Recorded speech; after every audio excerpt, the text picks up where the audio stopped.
Site ദുരന്തത്തിന് കാരണം സംഘാടകത്തിലെ ഗുരുതര വീഴ്ചയെന്ന് സിൻഡിക്കേറ്റിന്റെ ഉപസമിതിയുടെ റിപ്പോർട്ട്. സ്കൂൾ ഓഫ് എഞ്ചിനീയറിംഗ് പ്രിൻസിപ്പലിനും രജിസ്ട്രാർ ഓഫീസിനും വീഴ്ചയുണ്ടായി. റിപ്പോർട്ടിന്റെ അടിസ്ഥാനത്തിൽ അധ്യാപകരടക്കം 7 പേരിൽ നിന്ന് സിൻഡിക്കേറ്റ് വിശദീകരണം തേടും. എന്നാൽ വിശ്വാസയോഗ്യമല്ലാത്ത റിപ്പോർട്ടാണ് ഉപസമിതി സമർപ്പിച്ചിരിക്കുന്നതെന്ന് കൊച്ചിൻ യൂണിവേഴ്സിറ്റി എംപ്ലോയീസ് യൂണിയൻ കുറ്റപ്പെടുത്തി.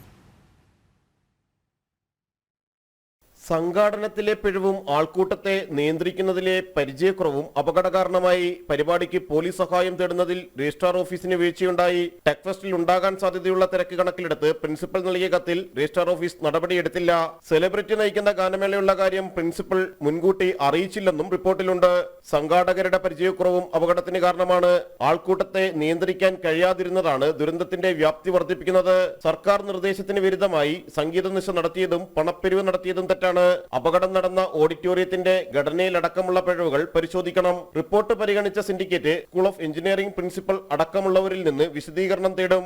എന്നാൽ പലരെയും രക്ഷിക്കാനുള്ള വ്യഗ്രതയാണ് റിപ്പോർട്ടിലുള്ളതെന്നും റിപ്പോർട്ട് തള്ളണമെന്നും കൊച്ചിൻ യൂണിവേഴ്സിറ്റി എംപ്ലോയീസ് യൂണിയൻ ആവശ്യപ്പെട്ടു. ജുഡീഷ്യൽ അന്വേഷണം വേണം. ഈ ആവശ്യങ്ങൾ ഉയർത്തി ഗവർണർക്ക് പരാതി നൽകുമെന്നും union general secretary Anson P Antony ആവശ്യപ്പെട്ടു. യൂത്ത് വെൽഫെയർ ഡയറക്ടറിനെ കേന്ദ്രീകരിച്ച് യാതൊരു അന്വേഷണം നടന്നിട്ടില്ല. അദ്ദേഹത്തിന്റെ ഒരു പരാമർശവും അതിനകത്ത് വന്നിട്ട് പോലുമില്ല. രണ്ടാമത്തത് ഇവിടുത്തെ സെക്യൂരിറ്റി ഫോഴ്സിന് വീഴ്ച വരുത്തിയിട്ടുണ്ടോ എന്നുള്ളത് യാതൊരു പരാമർശവും വന്നിട്ടില്ല. ഈ ഒരു മാസം കൊണ്ട് ഉണ്ടാക്കിയ റിപ്പോർട്ട് എന്ന് പറയുന്നത് തീർച്ചയായും വിശ്വാസയോഗ്യമല്ലാത്തൊരു റിപ്പോർട്ടാണ്. സിൻഡിക്കേറ്റ് ഉപസമിതി അന്വേഷണത്തിന് പുറമെ 2 സമിതികൾ കൂടി അന്വേഷണം നടത്തുന്നുണ്ട്. ഇതിനൊപ്പം പോലീസ് അന്വേഷണവുമുണ്ട്. ഇതിന്റെ ഒന്നും റിപ്പോർട്ട് സമർപ്പിച്ചിട്ടില്ല.